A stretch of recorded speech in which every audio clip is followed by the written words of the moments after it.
Économie encore, avec notre enquête sur le retour d'un mode de commerce qu'on croyait définitivement oublié. Regardez, les camions itinérants hérités des bonnes vieilles estafettes de nos grands-parents se multiplient dans les villes, coiffeurs, manucures et surtout snacks en tout genre. Comment fonctionnent ces commerces ambulants? Lorraine Gublin, Alexis Fischer.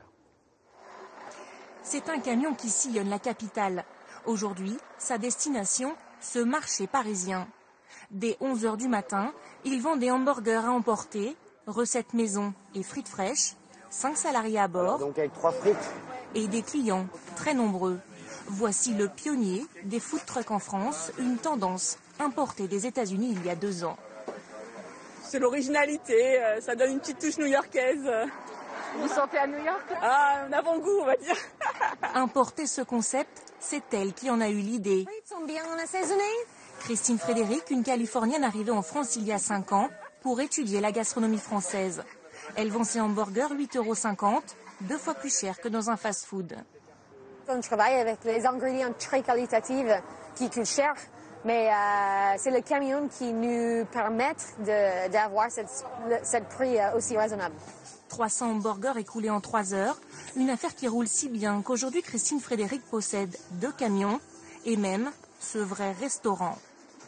Chaque semaine en France, un nouveau truck se crée. Plus d'une centaine se seraient installés sur tout le territoire en moins de 2 ans.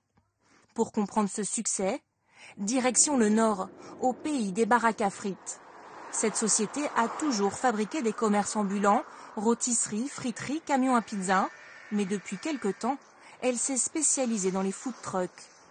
Aujourd'hui, un des clients vient assister à l'aménagement de son futur camion à sandwich. Ah oui, là c'est bien parti. Hein.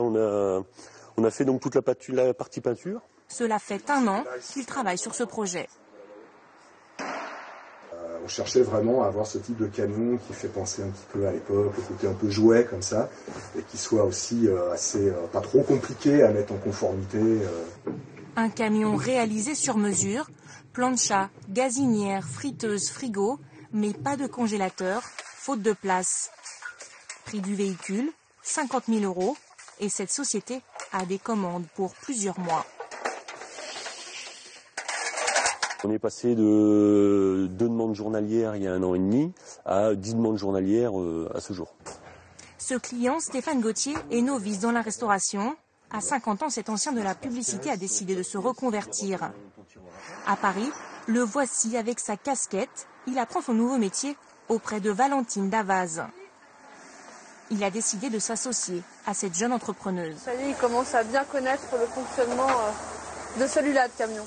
Bon, la cuisine reste assez simple, même si c'est des gestes techniques qu'il faut acquérir. Ça, on peut pas faire semblant. On voit ici qu'on est plusieurs à cuisiner. Donc ça, c'est vraiment important. Certes, investir dans un food truck coûte moins cher qu'un restaurant, mais il y a des détails financiers qu'il ne faut pas négliger. Stéphane Gauthier a subi une formation hygiène et sécurité de 150 €. Il doit aussi louer un parking pour garer son futur camion, 600 € par mois. Ces drôles de trucks, il y en a donc partout et désormais pour tout type de commerce. À Levallois-Perret, au pied de ses bureaux, voici un salon de beauté ambulant. 15 € la pose de vernis, prestation express. C'est super pratique, oui, ça évite de prendre le métro pour aller ailleurs, voilà, et puis je sais pas, il y a un côté un peu, je pense, enfantin. Sauf que ces commerces ambulants ne sont pas toujours très bien accueillis. Ils sont accusés de faire de la concurrence aux commerces fixes qui paient de lourdes charges. Il faut sortir de Paris, aller dans les banlieues, dans les zones un peu éloignées des commerces. En 2 ans, la mairie de Paris a reçu 250 dossiers. Seuls 4 camions ont été autorisés à s'implanter sur des marchés. De 20 à 30 € par jour pour s'installer. Pour prospérer, les trucks doivent trouver des emplacements privés, entreprises, gares ou cinémas, des emplacements très nombreux, mais aussi beaucoup plus chers.